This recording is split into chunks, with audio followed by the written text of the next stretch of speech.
What's up, everybody? I want to try something new for the More Austin channel. So right now, I'm currently in the process of moving, so there's no practice going on with our team. So I'm going to record this ahead of time, but this is basically going to be inside the mind of an IGL, like maybe a little series that I might start on the channel. Maybe, I'm not sure. But it's just going to be me going through, having a look at demos like I normally do. Normally, I do this off stream, off camera. But basically, I'm going to show you what I look for when it comes to coming up with new strats, figuring out the metas, just kind of an IGL's perspective, and I'm using Noasis today. Now, this video is not sponsored, but maybe one day. I love Noasis, great product. Highly recommend if you guys are trying to look into learning the game.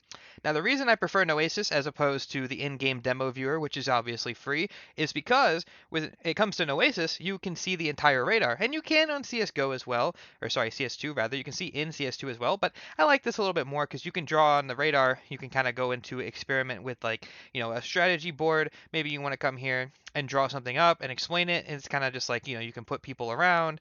Say like, oh, maybe we want to run a setup like this. Who knows, right? But it's really cool and I enjoy it a lot. But either way, so today I want to take a look at some Anubis. Now I haven't prepared anything. This is obviously just going to be raw, as always on this channel. It's always just raw content. Um, haven't prepared anything. Just going to go ahead and examine some stuff. Now, next day of practice that we do is an Anubis day. And for Anubis day, I want to have some stuff prepared. So I need some new pistols, need a couple of new things to bring to practice. So what I'm going to be looking for. So let's just hop right into it, shall we? So let's start here. This is obviously Ents versus FaZe from the most recent event. I can't remember what it was called. It was the event in China. But let's go ahead and start. So as you can see, I like this setup. This is not too crazy. Obviously, what we have here is actually a setup that I like. I've used it before in some other teams. Probably going to steal this one. So keep this in mind, everybody. If you play us on Anubis, we will be adding this pistol to our arsenal. So idea is, Rops is baiting for Kerrigan, Twist is baiting for Brokey, and Brokey has the dualies. Kerrigan bought a kit, so it's basically just exactly what you would expect. I don't remember what the bind is to remove the drawing, so it's exactly what you would expect. It's pretty straightforward setup. I don't really care too much about how the round plays out. When you look at pistols, you don't really want to see how it played out unless it's a T pistol. But like for CTs, you just want to see this initial setup because obviously rotations and whatever happens afterwards is all like subject to change depending on what the other team does. So I like this. I like to steal FaZe's pistols because they like to play very confident and aggressive. So we're gonna keep that one. Actually, I forgot this most important part. But hold on. What I normally do when I watch these reviews, and I didn't have it up ready because normally I do it off stream, so it wouldn't really matter. But is I have a notepad. No, I'm not even joking. Right, fresh pad of paper, and I write down what I want to remember. So this is normally what you do. So right here, we're gonna write this setup down. We'll just say, like, I'm gonna write it down. I'm gonna say Anubis pistol, CT pistol, and then explain the setup. And then obviously that's gonna look like fountain, and then bait heaven. I'm writing it down, sorry, but it's just the process. And then dualies door, and then one bait headshot, and then one cave. Right, so that's like the idea. That way I don't forget, because I can watch this and then I remember, when we go into scrims and I'll be like, what was that pistol? I can't remember. I write it down, and then before we go into practice, I just have a look at it, and that way when I go to teach everybody, it's pretty straightforward. I like that setup a lot. Now, I really only look at like the gun rounds for how stuff works. Looks like FaZe lost that pistol, but it's okay. I like to see how their half buys look. So obviously, the way I feel like CS2 plays out is they like A main contention a little bit more, like fighting towards A main, like this nade molly combo is obviously very strong. Being able to fight and just contest, it's always nice. It was good in CS:GO, but very strong in this version as well. So there's gonna get a nice little play here. Obviously, Rops the GOAT. Just did a demo review for him on the main channel, POV review. I'll link that in the top right for you if you want to watch it. Very good player. Love Rops to death. I think he might be the best player in CS:GO. Not seeing anything too crazy here. I'm not a big fan of this. I don't think I would like to put this in our team. So that's the other thing is when we're watching this demo back, it's more of not looking to see what happens. It's more of looking for things. You're shopping, right? Shopping for new ideas. In my system, this setup, I'm not saying this is bad. It's a fantastic setup, but I don't really like. I don't like it. I don't want my players to run this. I feel like this is kind of not our style. Maybe in the future we might add something like this, but for now I'm kind of thinking I don't want to. I would look at more like how they were taking a main against them. It's just as simple as like going up with a flash. That's nothing special. Really don't have anything to take there. Um, yeah, nothing crazy here. Nothing worth taking and adding. So nothing. Next round here, we're gonna see this. I noticed this a lot. A lot of teams are throwing a flash off of here at the beginning, and I've not really figured out why. I don't know if it's to dissuade this early op pick. I'm not sure. I'm not sure. It's definitely a new thing. It wasn't happening a lot in CS:GO. It's a deep flash though, so it must be. Yeah, I mean it must be to block that. So since I play mid, obviously add that to my arsenal. I'll write that down. Mid flash. Not a bad idea. Like it. So they started here another half by actually another investment, which is very risky. You don't see that too often, the double force back, but they did it anyway. And I'm also kind of on the lookout for B setups. Now, our Anubis is untested right now. We haven't really played it that much. But our Anubis, historically, when we had practiced it, was pretty weak on B site. So I'm going to be kind of keeping an eye on some good CTB setups. Our T side is really strong. I like our T side.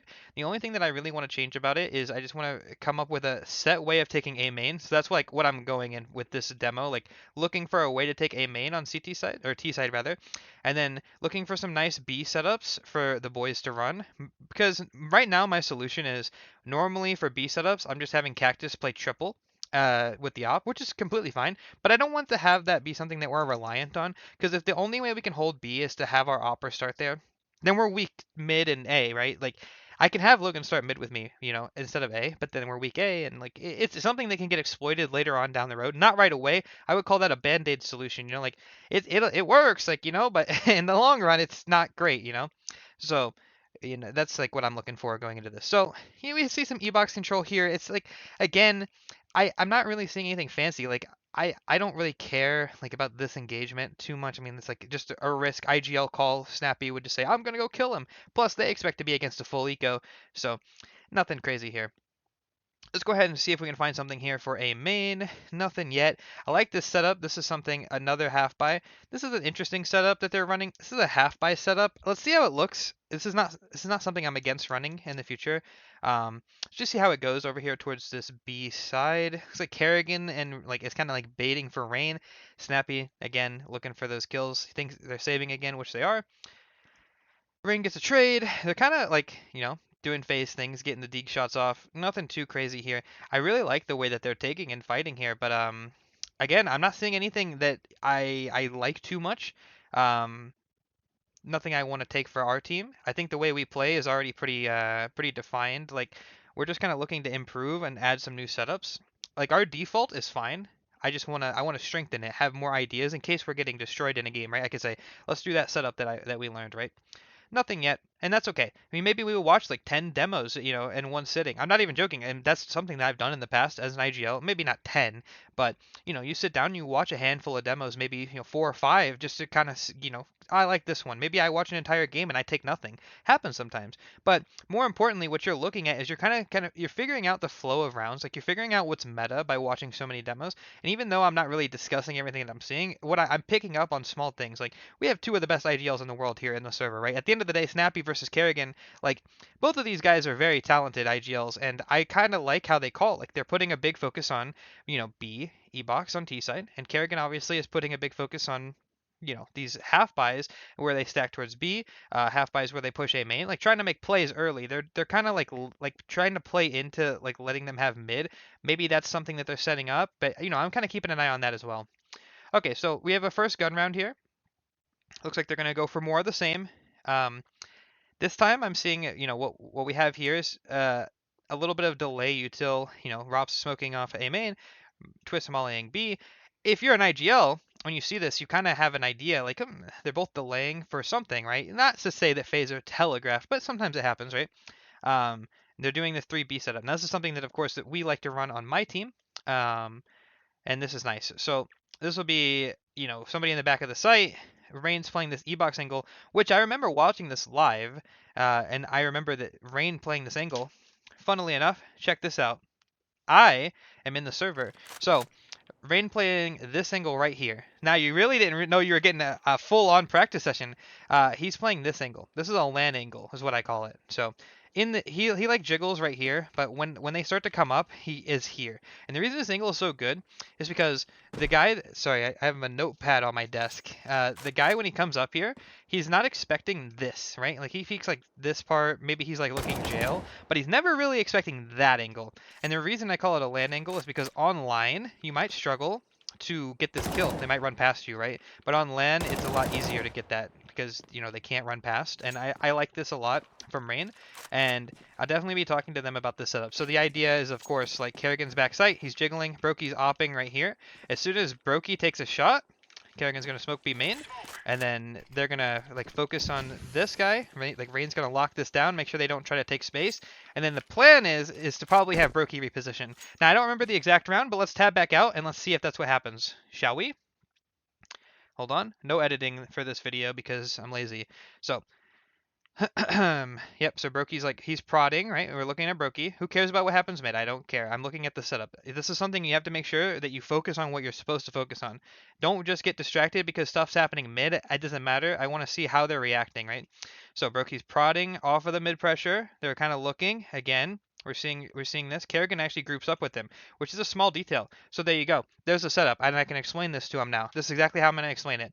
They play this setup. If Brokey shoots, Kerrigan smokes. Okay. Then after Brokey shoots and they secure B, Brokey can rotate, cover mid, Twist can go into B, or to A rather, and then have somebody play A, and we're set up all across the map, right? But let's say that doesn't happen and somebody goes and has a fight mid, like Twist did, right?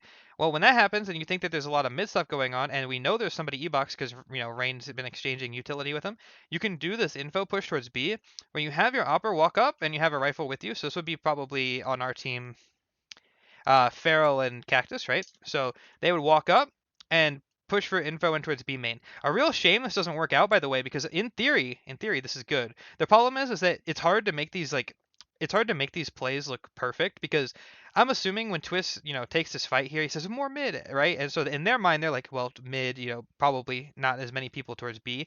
But in reality, what Ents was trying to do, I know I'm talking a lot, but what Ents was trying to do was they were putting mid pressure so that they could drop and split B right away from E-Box, right? That's what they wanted to do. It's hard to read that, but that's what the game plan was. So even though this push makes sense, it just gets shut down. Good idea though. I'm writing it down. We're gonna call it the phase setup.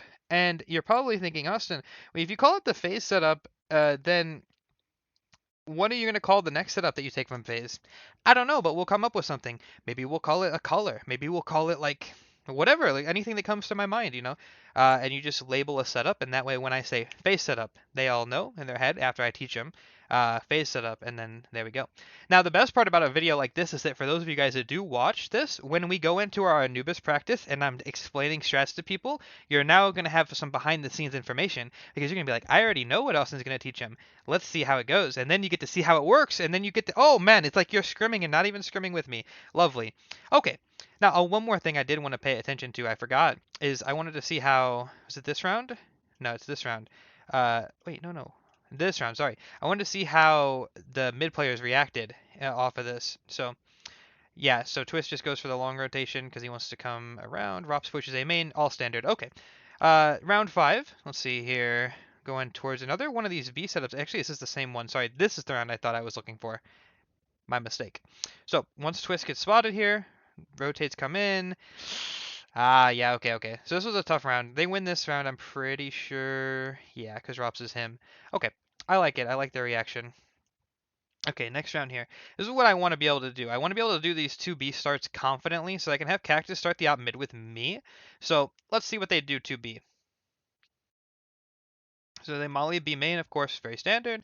Kerrigan and Rain are playing this wall. I feel like on B, this is your area that it's like a lot safer than you think it is, right? They have to commit really far out towards B main to see you, and they have to actually take into E box. Like you actually have a lot more room than it feels like. They have to do a lot to be able to see you here. So it like if you see like Rain and Kerrigan, they kind of like sit in this pocket a lot when you watch them, or like back side.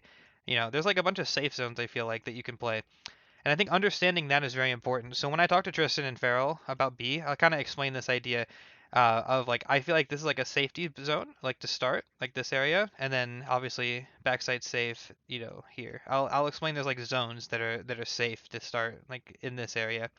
And then hopefully that'll help Tristan, because Tristan's actually never played Anubis on a team before.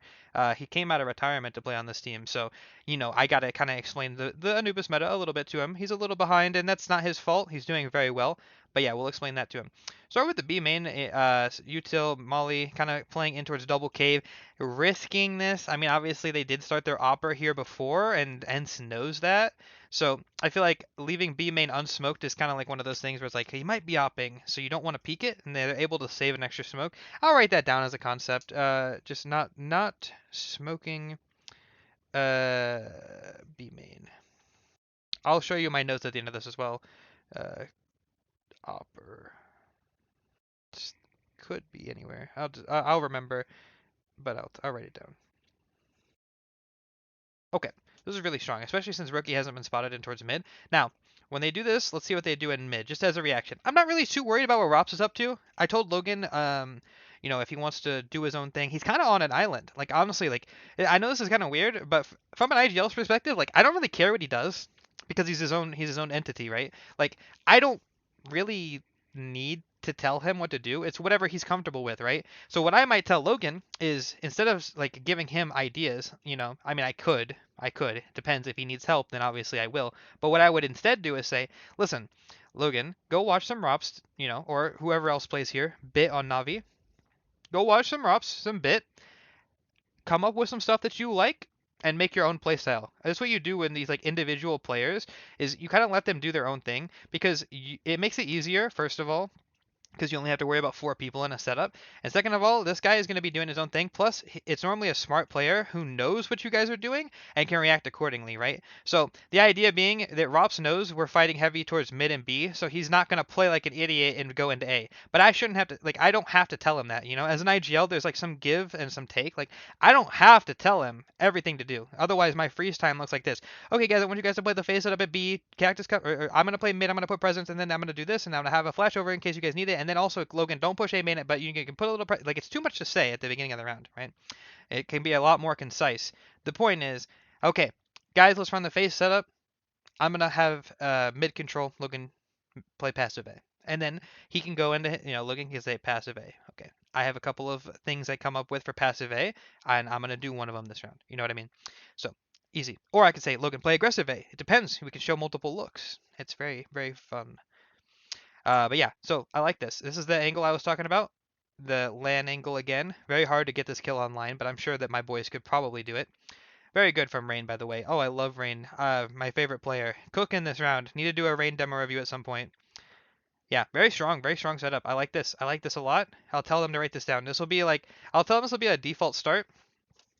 And, yeah, the pocket setup. Now, the next thing I'm worried about, okay, the next thing I'm worried about is this spawn dependent? And I think it is. So as you can see, Rops and Kerrigan got the best spawns. I'm worried that if they spawn over on these two, I feel like if they rush B, I'm not joking, I think you might get killed. Because think about how far they up are right here, The other spawns would probably still be like here, right? I feel like if they're rushing B, this does make a difference whether you're here or here. Because I feel like you can get the pillar a lot safer. It is a spawn dependent thing. Maybe I'll mention that to him as well. Maybe you can really only safely cross here if you have one of the best spawns. Worth looking into. We'll pay attention to it a little bit more as the game goes.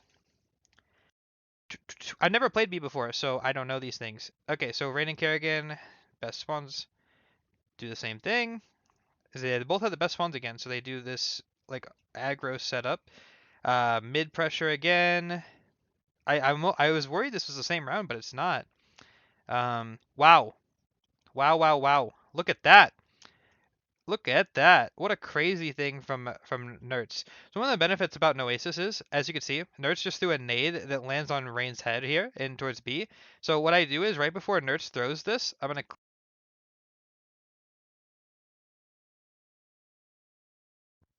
my headset turned off. I'm going to click his name, go in game. Let me show you again. And what you do is at least this worked in CSGO. I haven't tried it yet. You should just be able to do this. Yeah. So now, as you can see, this is the nade that he threw. Let's see. Maybe it was tap W. Interesting. Oh, was it a run throw? Yeah, it must have been a run throw. But either way, the point is that you can get the trajectory of the nade that he threw, right? There it is, right? I got it. So now I look down. What were we lined up with? You know, like we can kind of figure out their lineups without even having to like find them. But it looks kind of like he just came here and then he lined it up like this and jumped through, right? He missed his nade as well. Oh, I just realized. Yeah, he missed his nade. He missed it. Like he aimed at the wrong spot. Maybe he was supposed to aim here. Ooh. Nice. Yeah. This one's missing, but I think he missed his nade in the game. Very unlucky. I was trying to find a nade. So yeah, this is the one he wants. He wants this one. And the idea being, of course, since Rain likes to play here, and they know that because Rain's literally playing right here, the nade would land on his head. So that's a lineup that we'll teach to the boys at some point as well. I'll come up with a lineup. Not right now. If I was off camera, I would just find a lineup for you right now. But yeah, I guess it's just kind of like in the middle here. Top left of this is kind of what I'm looking at, and that seems to be a banger. Keep that in mind. Show that to Tristan sometime when he's defaulting outside B, and that's how you can find out some cool stuff. That's what we're doing. There you go. That's a cool little thing there. Of course, like I just discussed, Nerds missed his, but if he didn't, look, it would have destroyed Rain. Very good nade, and he missed it. All right, so we did see again Rain spamming early E-Box. I just kind of want to talk to Farrell or Tristan. I still don't know who's playing E-Box because we haven't talked about it yet. But I want whoever plays E-Box now. I want to talk to them about this spam. And then yeah. Oh wow, another banger nade. Hold on, not to get too distracted, but I feel like we need to know this one. This one is from Rops. He just threw it from here. Okay, or you just left click it. Oh wow, look at that. It's perfect. If anybody hiding over here just eats it. Let me see how he's lined up. So I am gonna look down. Ah, so he lines up like this, and then he puts his crosshair here. Look at that. That's a Rops nade, and that does a lot of damage. Now, do you remember the bit demo review that I did in CSGO? A long time ago now, maybe 2 months ago, we talked about Rops throwing this in CSGO. Still throws it in CS2, which is nice to know. So there you go. There's a nice little thing that you can do. Yeah, and that's why I like Noasis so much. Again, not sponsored. This is a product you have to pay for, but it's worth your money, especially if you're trying to get into Team CS. Highly, highly recommend it. But yeah, let's hop back in. Not to get too distracted. We're just trying to focus on some stuff. And look at that, by the way. Snappy ate that nade. Ah, yes. Look at this. A main control utility. This is something I want to show Logan, and also I'm going to throw as well. I used to throw this when I played on Davenport University, if you guys remember that, if you guys were around for that era of my career. This utility set is very strong, and you use it to take towards A main, because obviously smoke plus molly. Yeah, I like it. And obviously, look at that. The setup here, Robs gets flashed through the smoke. Pretty strong. I like this. So all around, this round has been filled with information. So this is like a blessing round. There are so many things that I like that I can write down. Let's talk about the nades. Let's talk about Rop's nade. And then we'll talk about the cave nade. That way we don't forget. And then we'll also talk about a main control util. By the way, for those of you guys that don't know, this is how I find the majority of my lineups. So when people say, Austin, where do you find all the stuff that you teach in your videos? Either I make them on my own, or I go through demo, see a nade that I like, and then I make a video about it. And then I remember it most of the time because, you know, you put in the extra work. It's very rewarding to learn a lot of this utility. Let's go to the next round here. Another basic setup. By the way, the AUG usage in CS2 is very, very high. I've seen a lot of AUGs bought in this game. I like this, by the way, from Kerrigan. Starts with the AUG. Maybe I'll mention that to them. Not really too worried. I'm probably just going to have whoever plays Cave, which I'm starting to think I'll just make Farrell play Cave. I'm going to tell him to watch some Rain demos because there's a lot of stuff that's going on here that I don't really need to look at from a macro IGL perspective. You know what I mean? Like, I just need him to be able to do his own thing that he's comfortable with here so that I can focus on the other stuff. Like, I'm basically, as an IGL, not focused on how the job gets done. I'm focused on if the job gets done. You know what I mean? Um, if you could play this however you want, but I just need you to play it. Does that make sense? So that's kind of where we're at when it comes to that. But yeah. So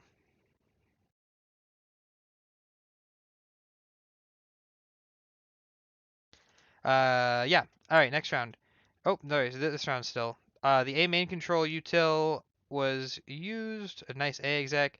Obviously, they get shut down on the mid push here, which is kind of unlucky. I like this start, by the way, that they did here on this round, where they just this is like a create chaos round. You don't see that too often, where they literally just say, "All right, we're gonna go crazy." We're flashing. These flashes are really good, by the way. Double nading, jumping through, pushing B main. This is just a chaos round. This is just straight up chaos. I like it. It's something I don't think that I want to run on my team, but I respect this round. They don't win it, but very nice, very nice. Idea wise, I like it around like that because you don't ever want to be too predictable as an IGL, and I think this is something that Kerrigan does really well. He has these rounds. People remember Kerrigan calls like the Cologne last year, double drop top mini from Twist 2 rounds in a row, 2 most important rounds in the entire tournament, and he calls the same strat twice.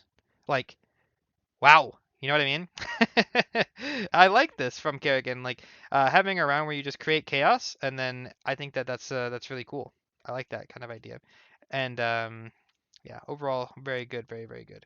Okay, maybe I'll think about adding something like this in the future. I'll definitely keep it in mind, but that's just where we're at right now.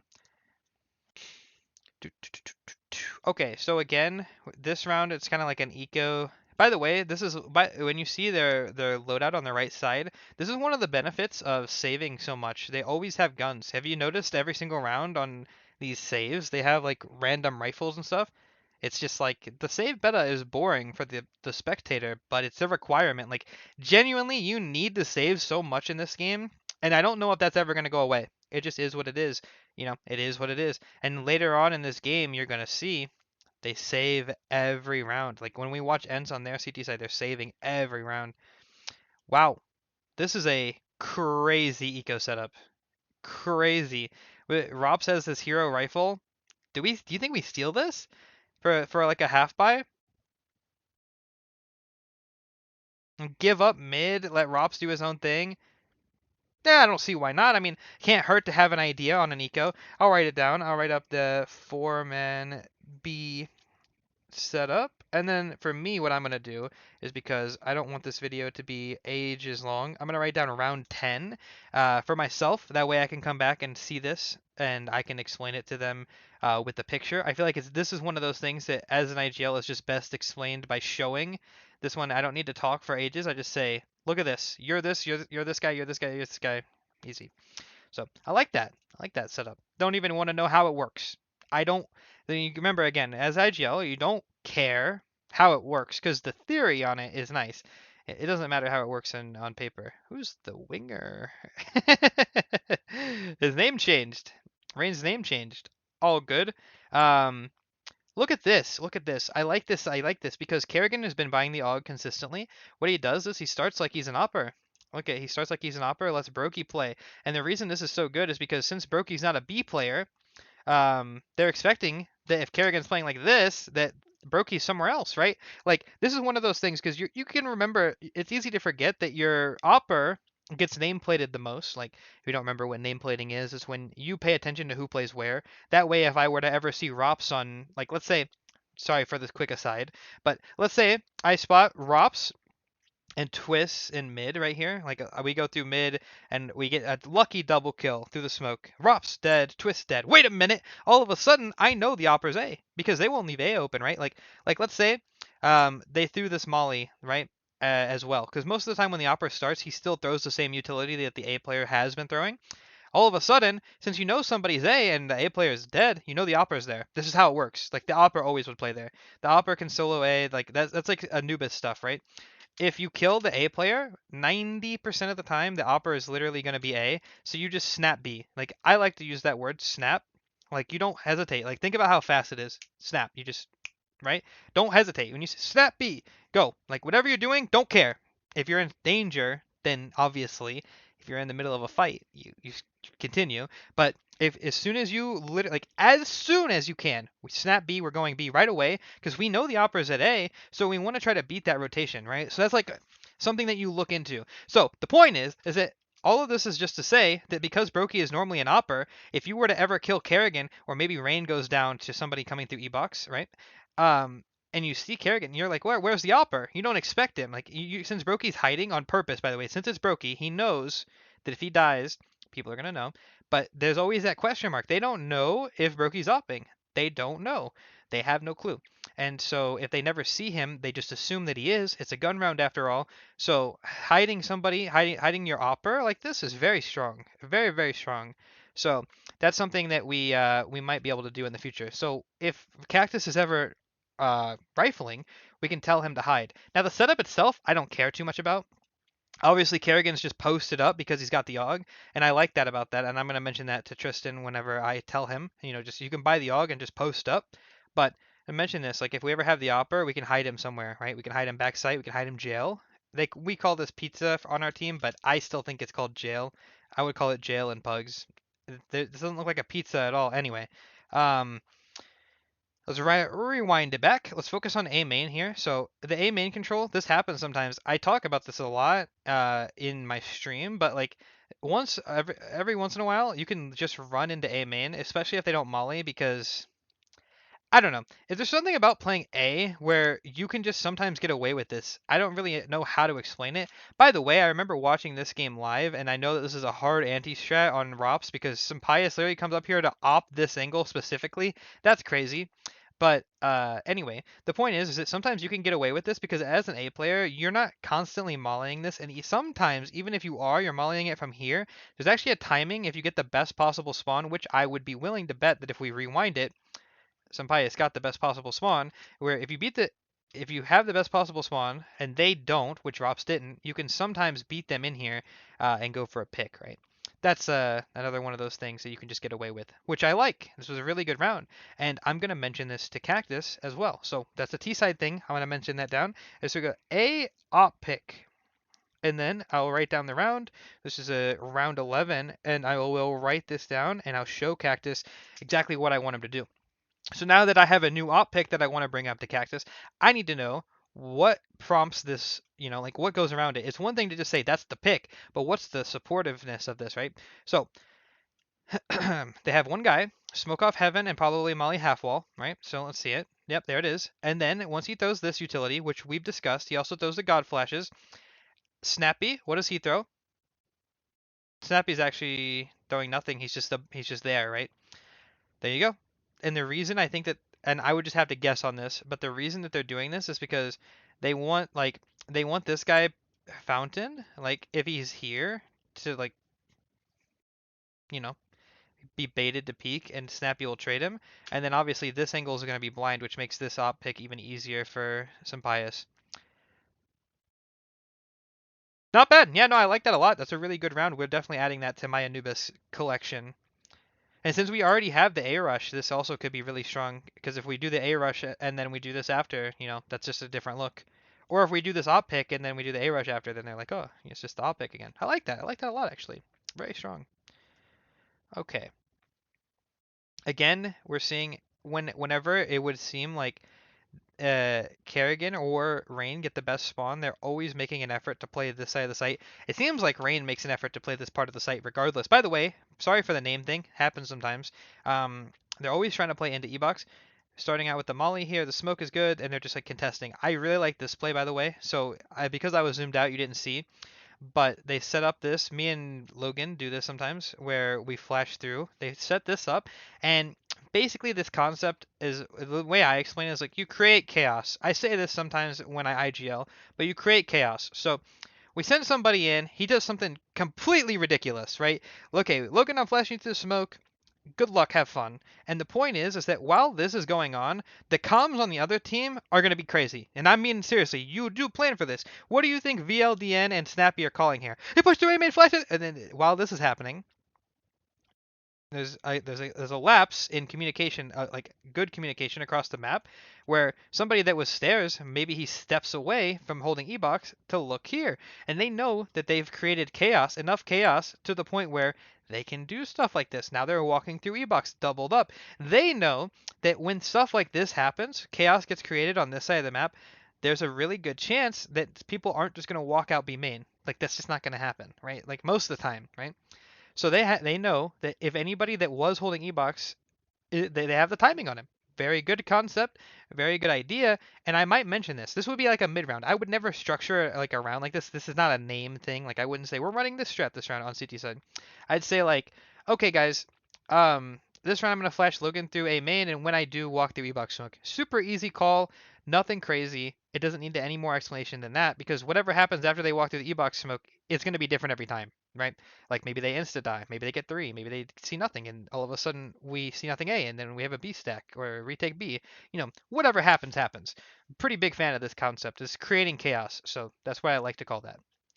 Anyway, I don't care how the round goes after that, because I feel like as an IGL, looking at like 3v4, 3v4, 3v3s, and 3v2s, genuinely hard to learn from that. You can still learn from 4vx situations like 4v4, 4v5, but anything less than 3 players is very situational, and very rarely will you ever need to like reference that, right? Like it's always gonna have like there's so much context that you need to play a 3vx situation. Like the last we killed the guy here, we killed the guy here. It's always gonna be different, and that's just something that you get with experience with being able to like mid round that. You know what I mean? So just for all you IGLs that are also watching this, that's just my opinion, not fact necessarily, but I feel like as like just starting out, definitely only focus on those situations. You can always call back a 4v5 with a set strat, right? Like no matter what, if it's 4v5, you can always group up an exec B, right? If it's 4v5 or 4v4, you can always do that. But if it's 3v5 or 3v4, I feel like it's a lot harder, and it's going to be more of like a let's try to make a contact play, maybe even we save depending on the time. Kind of just depends. Half switch. Remember, we're looking for pistols here. Now this pistol is not one I'm a huge fan of. This one right here is the G2 mid setup, though. I like this one. We already run this one on my team. This is the G2 mid setup, by the way, for all of you guys that want to copy that. Write that down. Love the G2 mid setup. Very, very, very strong. What did you see here, though, is we see FaZe. What they do is they do this early mid basically. By the way, the HUD glitches sometimes. It's a CS2 thing. Ever since CS2 came out, Noasis has been kind of buggy with HUD and names. So just ignore that for this round. But basically, they set up mid. They set up here, set up here. What are they doing? Default. They're defaulting on pistol. Why? Because they want to deny early aggression, early info gathering. On pistol rounds, people like to make some crazy plays sometimes. I mean, it's not uncommon to see a pistol round where people just rush mid. It happens all the time, even at the higher level, right? Where they just rush mid, or maybe they push through A main, and they're kind of holding for that. They wait. There's a certain like time in the round, so it seems like 135. They all start to move towards B. Look at that. As soon as it hits 135, boop, they all the dots start moving towards B. So that must be the decision. So this is a T-side pistol. Basically, they default 135. We don't see anything. We're grouping up exec B. That's the call. That's literally the call. If they do see something, then Kerrigan will mid-round something. Whatever that might be, I don't know. But there you go. Pretty set. And they just walk out. Look at that. Molly Palace and just fight. That's such a strong pistol. Like, you might not realize how strong that really is, but it's so strong. Like, most of the time, you're going to 4-man Glock rush. If anybody's in these close angles, they immediately get traded. Your closest rotation gets mollied, and E-Box is not a fun spot to fight from when you have 4 people running at you, because realistically these guys are all heading that way, right? Plus nobody's going to be CT, so taking CT spawn super strong. I like this pistol. I might steal it. We'll watch some more Anubis later on. I'm not really too I like it. We'll see. Obviously the util, like the only thing they got bought was a molly, and probably did they drop a P250? I don't know, maybe they did. Their ROPS, I can't see, the UI is glitched. They dropped it to Twist. Yeah, I can see that. Okay, so it's just as simple as a Molly P250. That's all they bought. And then they won the round. Oh, wait, I forgot they lost to 1v3. Or 1v2. Okay, doesn't matter. That's why we don't care about that. So let's see here. Another round. I like these default rounds. By the way, in case you guys are confused, Austin, why are you focusing on FaZe? Well, because I think that FaZe is the best team in the world. And I know that. I feel like a lot of the stuff that they do is really good. Plus, I've always really leaned into the FaZe playstyle, even in CSGO. I've been a huge fan of them, so I just normally tend to copy stuff that they like to do. Obviously, we did see.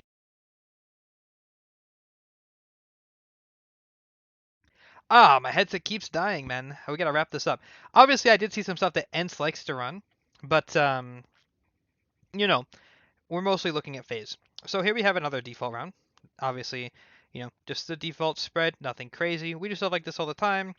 Um, a main control is in. They obviously only take a main off of the smoke. Not really the biggest fan. I feel like VLDN kind of folds this. Like it's a little too early to smoke this. I mean, I don't know. It's not the worst thing in the world. Obviously, he's much better than me. But I feel like in this round, like obviously it's planned for him to play passive, like I talked about earlier, where I was like, play passive this round today. This is what he likes to do. I guess at some point, like when they get info here, um, I just the reason I don't like this is because look, smoke D-box, mid, and A at the same time. So now, if phase don't make noise for the next 20 seconds, all of a sudden they can do anything they want and Ents have nothing to delay with anymore. Just mollies and they have 2 more smokes, maybe 1 more. Just don't like it. Don't like it at all. So yeah. And that's exactly what happens, by the way. They don't have anything to defend with. They group up. They're going to do an A split, obviously. Walk through. They get mauled by the setup and happens. By the way, this setup, I'm stealing it. And we'll look at the CT setup again. You're just seeing more of this. I feel like this is just like a pretty basic B thing. It's just something I haven't really looked into too much. They're just doing this setup at B. Mid, obviously they're doing this, so we'll write this down. Cactus and me or whoever, and if they come mid, we just mow them down. We'll call that the Ents mid setup. We'll just call it that, and it'll be easier to remember. We'll run Ents setup this round. Anyway, I still don't like this. It works. Not a bad play. Not my favorite play. Like I wouldn't tell Logan to do this. That's all. It's all preference at the end of the day. All preference. Remember, we're shopping. We're shopping when we look at these demos. What do we want? What do we want to add to our team? What do we not want to add to our team? Obviously, everything that they do is really strong, but we don't really care too much about everything. We don't want to copy everything we see is all. Anyway, A main control. If smoke comes in, flash through. Brokey run throws. We want the flash. We'll go get the flash. Let's see. What did Brokey throw? This is something I remember I wanted to focus on was uh, a main take. So looks like Brokey just stands here on the corner. Let me move my notepad. And then he aims here and he runs through. Super basic flash, nothing too crazy. Obviously, point is, flash is in. Flash goes deep enough to blind the opper here and the off angle here. And yeah, they just take a main off of that. Obviously, the flash also goes deep enough to blind this angle. That's the big thing. That's the reason why it lands like it does. Also, for those of you guys that were wondering about this, pretty sure, if I remember correctly, the A main take utility, oh, I can't quite remember. I have to practice this a little bit by myself. Yeah, it's something like this. And then the molly I remember from Stico, because I used to throw the set from here, and it just goes in. I watched a couple Apex demos. This one doesn't go deep enough. Yeah, maybe I'll make a different set from here, because this is the one that Stico used to throw in CS:GO. Like this, and he would make noise when he threw it because it doesn't really matter. And the molly's still not going deep enough, but we'll refine that later. Don't want to take your time up with finding lineups because I'll just do that anyway. You guys can do your own lineups as well. But yeah, that's part of the process of learning. So I like that flash. That's a good way to take aim in. What I remember from this game is that they were very aware that Robs was getting in this cubby every round, and they would re-aggress him a lot. Sucks. But this is something that I do want Logan to do on our team. I want him to get into A main and just hold. A long time ago, me and Logan had a discussion about what I want his role to be. I mean, like get in A main and hold for push. Get an E-box right here and hold for push. Both of these are like essential because the idea is, let me pull up the strategy board. The idea is if we get somebody to hide in one of these spots, right? Just pretend that only one of these is here, whichever one you want. If we put pressure anywhere else, now we took E-box, right? Now we took E-box. Now we're gonna go back and we're gonna like group up and we're gonna go put a main pressure, right? Then we have somebody here. So there's a Logan or me, right? I put a main pressure. All of a sudden, since we're putting a main pressure, the B guys get curious and they re-aggress. This happens all the time, right? Or other way around, if we take a main early and then we were to go back and take E-box, A main guys get curious and they re-aggress. And these positions are normally right here and here are very strong, or even here or here. Any of these positions. I've talked to Logan about many of these positions that he can potentially play. And the idea is when they re-aggress, you get the kill. And then that's info given, they panic, and it's easy. That's the idea of what they're trying to run here on the phase side, but Ents too smart for them this time. Too smart for them this time, and they will catch Rops out. They're still able to win the round, and honestly, I don't really care too much, in my opinion, about the. I don't really care about like the exec part of the round. I do know one thing though. I know Kerrigan really likes this smoke. I haven't seen really any other team throw it. Kerrigan's been throwing this like a lot, and the smoke is. I know the lineup, but I don't like it. I mean, it might be meta. I don't really like it though. He throws it and he's aiming like really high in the sky. It must be a view model lineup, and it lands here. When it lands on the radar, this is an Oasis though. Like, um, it looks like they could play in front here, but they can't because the way the smoke spread. It doesn't show that really in Oasis, but the smoke spreads and covers the single, so you get like a smoke wall. Thing is, not that I think that this is bad. I just think it's easier to. I don't know. I don't know. I think it's easier to go about this a different way, but you know, that's an idea. You could steal this if you guys want to get this smoke. I'm sure maybe Nard out here has made a video about the smoke at some point if you want to learn it. Not for me. Not yet anyway. Maybe in the future, but not right now. Now we have the early A hit here. By the way, again, another idea, walking into A main. We talked about this earlier. They like to just walk into A main. This can happen a lot. Set up, A pop, nothing crazy, smoke heaven out, and they just win the round. I mean, realistically, this is just unlucky, but we see that save again. Now, this is the beginning of the end, I feel like, for Ents. They start saving too much. At a certain point, you have to just send it and go for a round win here or there. But, you know, it is what it is. Good, they catch them off guard. They try to do this boost. Doesn't work. Save. Lucky round for FaZe, all things considered, because they saved. Didn't give them too much resistance. But yeah, next. We got another round here. More of the same. Kind of starting at this early pressure. By the way, I have discussed with Logan about throwing these nades into camera and the nade from stairs. And that's a very strong, gets a lot of damage on these guys that are just kind of standing here. Um, if you're wondering why I haven't been really talking about B, like B main, it's honestly because not a lot goes on here. I feel like the CTs barely ever push. The Ts barely ever come up here and put any pressure unless they go B. Most of the time, the guy that plays B stands back here or here, and that's that's the life of a B player. Pretty boring, but it's a role that must be done. So, you know, we have some interesting stuff coming out here, sort of just kind of lurking. E-box fight pressure comes in, they get the kill. You know, this is just standard stuff. Obviously, Rops takes his timing because he thinks he has one, gets killed. Unlucky. He dies to the A player, so he has no idea Sampaius is pushed up, so he doesn't know that there's two there, so they wait a little bit, trade out, and they win the round. Save again. Again, nothing too crazy here, and I'm kind of speed running these rounds because I don't really need anything anymore. I came for what I got for. Don't need to overload. Got some A main ideas with the util set with the good flash that broke you through from over here, right? And then I got some good ideas for that. Kind of looked at some B setups, got a couple things written down. I don't really need anything else from this demo. We're kind of just in overtime now. If we can find anything else that we want to have, then that's always nice. If not, then no big deal. All right. Interesting stuff here. Nothing too crazy yet again. I do like this, though. Obviously, Rops does the main smoke. He doesn't necessarily miss it. It's hard to say in this game if that's a miss or not. I don't know. Pretty sure it might be. Maybe. Just putting pressure. You know, obviously he wants to make it seem like he made it in there, and then gonna group up here. E-box need the smoke. Everything's looking pretty normal. We'll group up for a late A hit, and ta-da! The problem with this is I feel like what you can learn from VLDN here is he makes mistakes you don't have to, right? And I'll explain this to Logan. I'll probably tell him like to watch this entire game by himself, and I'll tell him to watch Rops on CT side, and then understand what Rops does, and then watch VLDN and understand what he does wrong. Because I feel like this is a game where VLDN makes a lot of mistakes that I don't think are obvious. You know what I mean? Like, I just think he plays too passive. And again, maybe Snappy told him to. Maybe the IGL and the coach had a discussion. They're like, you know, play passive A this game, guys. Like, I don't know. I'm not there. It's not necessarily all VLDN's choices. But either way, whichever way you slice and dice it, he is the player that is making these, you know, these plays in the game. So that's how we're gonna say it. VLDN makes, you know, some misplays that we don't want our team to make, and I just think he plays too passive. I would prefer if he were to play up like this a lot more, or if you played this angle that Rob's played, or if you played this orange wall. I feel like none of these are getting played, and because if I had Logan playing those areas, I would be able to come in and help him. Cactus will rotate from heaven. Like I feel like it's a lot easier to just kind of get into A. Obviously, that's not their plan, not how he wants to IGL, and that's okay. We don't see eye to eye on that.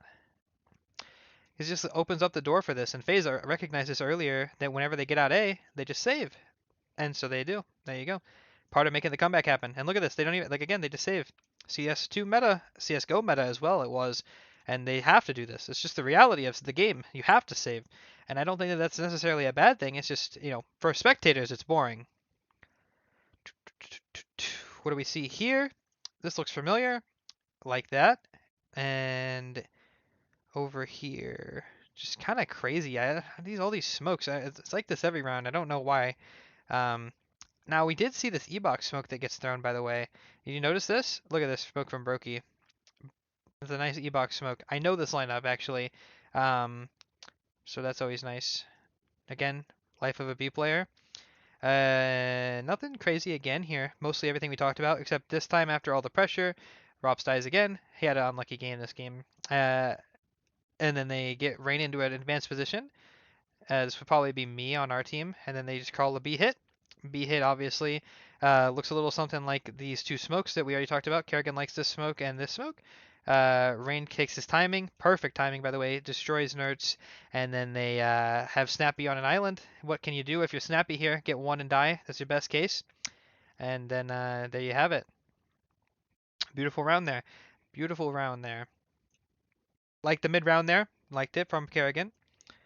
Go ahead, try again. Early A exec again. Just poor VLDN. I mean, he got his, but they can clearly feel that he's a weakness. Now, he is a stand-in.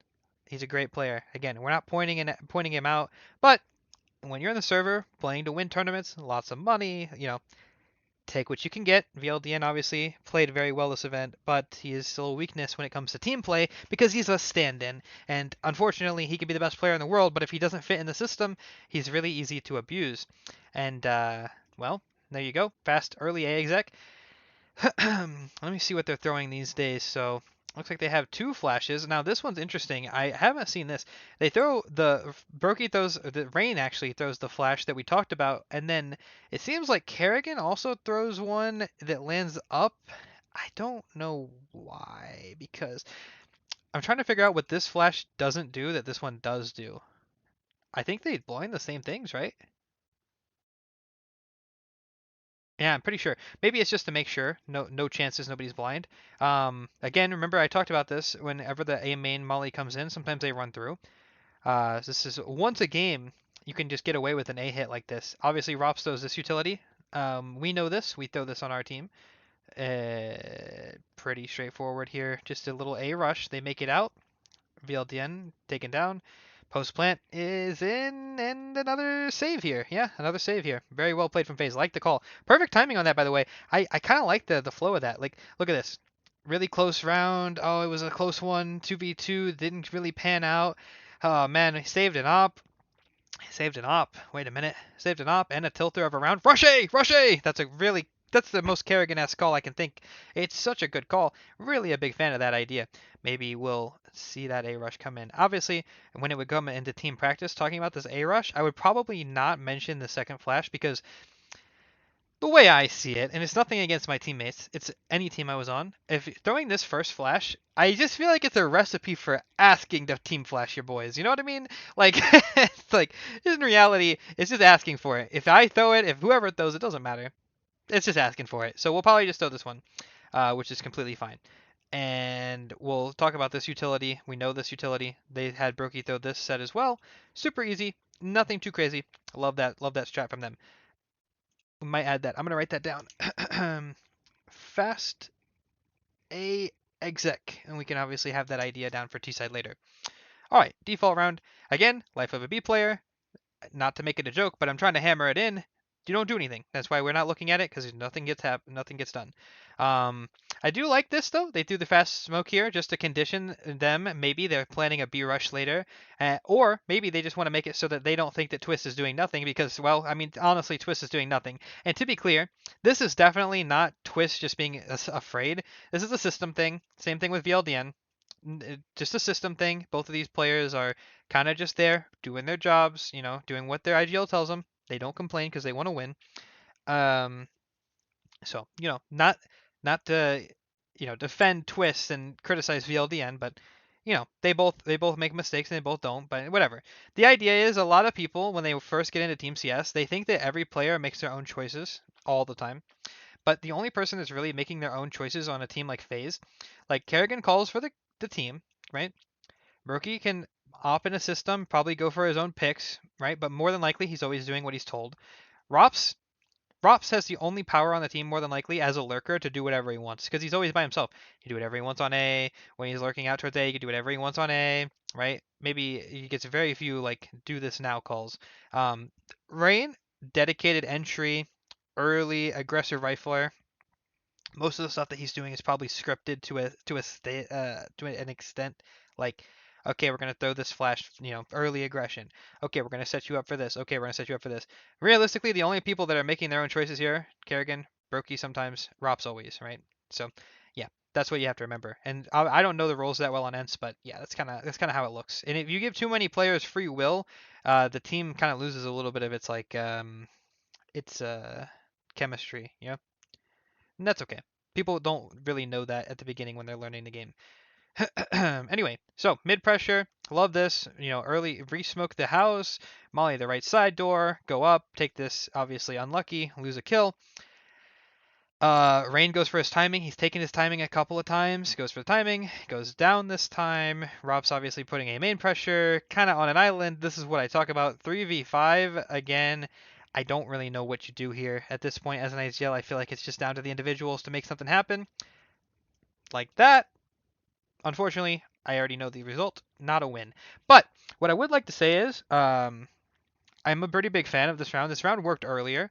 What I need to do, what I was going to say, is I need to learn this smoke from Kerrigan right here. When he pulls it out, bop, one last time, and then we're going to probably get out of here because I don't have too many more things to look at. Here's a Kerrigan house smoke for you guys. This must be the middle click jump though. I've seen this one before. There you go. Middle click jump though. So where are we? I think we're in this back corner on the sign like this. Back corner. Line up like this on top of here. Middle click jump though. Middle click jump though. That's a re-smoke for house. And obviously the molly that he's throwing is here on the corner of the table right here. And that's the molly. So there's your retake mid util. Pretty strong. They're pretty strong. We like that. So we can make that happen next time we're in this server. Very good, very good. Let's go back into Noasis. And let's close it out here. Round didn't work. No worries. Next round, 11-11. Make a wish, ladies and gentlemen. We have it here, early B pressure. Remember, earlier I talked about this, maybe a conditioning. I forgot, but they did actually run a B rush, but it's a B split. B split. They do this early. Berkey throws the palace smoke as well. We already know that. Flashes come in. Both flashes missed, actually. That's actually crazy that they both missed. And then they go in. Twist gets the kill. Super easy B split, obviously. They throw that. And let's see what these two are doing over here. So we have this. It looks like they just nade this right here. And then Rops. Oh, wow. Dude, see, sometimes you don't see this stuff, but they miss so many flashes. I don't want to hear shit about being an NA team. NA this, NA that, NA missed this, NA missed this. Bro, I just watched Brokey and Rops, two of the best players in CS2, miss 3 flashes combined. Okay? Either way, Rops flashes for Rain to go through E-Box, right? Unlucky. Probably would have worked. Good B strat. Good B strat. I'll write that down just for fun as well. I'll write down the phase B rush. And we'll probably call that something else. Maybe we'll just call it Bass B. Bass B split. Bass B split. Another round here. Early eggs. Like poor VLDN again. Just unfortunately they want him. They want him so bad. This time, by the way, Kerrigan is here instead of Twist. So for those of you guys that are nameplating, if Twist gets spotted over here, the gig is up. So that's one of those things you got to remember. That's why you're going to see Twist is not taking aggressive A control and Rops is. This is a very important thing that you need to understand. This is all set up, all on purpose. Rops is going in, even if Twist had a better spawn, doesn't matter. Rops is going in to A main no matter what. Brokey maybe because he's Opper, and Opper is always a wild card, could be anywhere. Rain is E-Box, so he can't go in. Kerrigan can't go in, right? None of these players can go in. Has to be Rops to go first. It has to be. And most importantly, and people Wrap this up. We gotta wrap this up. My headset's on its last legs. Most importantly, the reason Twist needs to stay hidden. He can't even flash. If he gets a flash assist, gig is up. I promise you, that's all. This all matters. Cannot even flash. He's just here. Goes in. Doesn't want to get spotted. Right here. Boom. Twist spotted. All of a sudden, watch this. Watch this. Watch this. Twist spotted. Watch the rotates. They're gonna go. They know they can leave now. They know they can leave. The thing is, the only reason that they didn't snap rotate off, by the way, is because Kerrigan. Yes, Kerrigan threw this molly. Twist has not really been doing that. I mean, he has a handful of rounds. So they know somebody's B. They know somebody's B main. Right. So they don't want to rotate that fast, which means that once they spot Twist, they want to. Look at them. They want to. They want to lean, but they can't. Kind of crazy if you think about it. They want to, and then there's this feeling of like, what the fuck do we even do? I mean, seriously, it happens in the team. Big question mark. They wanted to go A. They have someone B. Are they coming back? Are they going A? Where are they going? They have no idea. They don't know what to do. So now, this is what you see. Gamble stack or self-destruct. So this is what a concept that we call on my team. I say freeze or hold and let them self-destruct, right? What are they going to do? So 3v4. This is a learning moment though for all of you. 3v4, what are they going to do? They're going to push. They have to push. They have to. They need info. Right now, mid is completely open. If they, like the longer the Ents wait, mid is just a guarantee. You have to think about it that way. They're going to find the mid gap and we lose no matter what. So you have to push. You have to. Because, let's say, instead of Senpai's pushing A main, let's say Nerds pushes B, wins the fight on Kerrigan, all of a sudden, 3v3, B is clear. Now we know they're going A. And then, if Senpai plays farther back, maybe he's got the op in this round. He doesn't. Maybe he does, though. And he knows they're coming A. Set up early. Just like that, the round flips on its head. So, they have to push. So, what you do is, when you have the advantage, you hold and you let them self-destruct. And the reason I call it that is because these guys are technically, because you're holding, better off not moving. But they don't know that. So you let them walk into you, and then you get a 4v2. And now it's really hard to lose. And you hold, and you let them. Always when you're in a man advantage. 5v4, hold, let them self-destruct. 4v3, hold, let them self-destruct. I say this all the time when I IGL. Say, hold, freeze. And the point is, we hold for reaggression, not to keep hitting the same point, because it doesn't really matter, but there you have it. Ta-da! Now they can fake towards A. Wait, hold on. Wait, what do we see again here? Oh, another reaggression. Wait, no shot. Surely not again! Again! Literally, just the perfect way to hammer home my point. This is the definition of a perfect round. You don't need to do anything. You won the round. The early aim pressure was enough. And you see now, from this perspective, being an IGL is not that complicated. It's just about stop and go. Stop and go. Don't overcall. Don't snap. They wanted to go in. Like, think about me, right? Me personally, not the greatest IGL. Obviously, we all know that. And we get these double kills here. I would say, go, go, go, go, go. I would have lost us the round.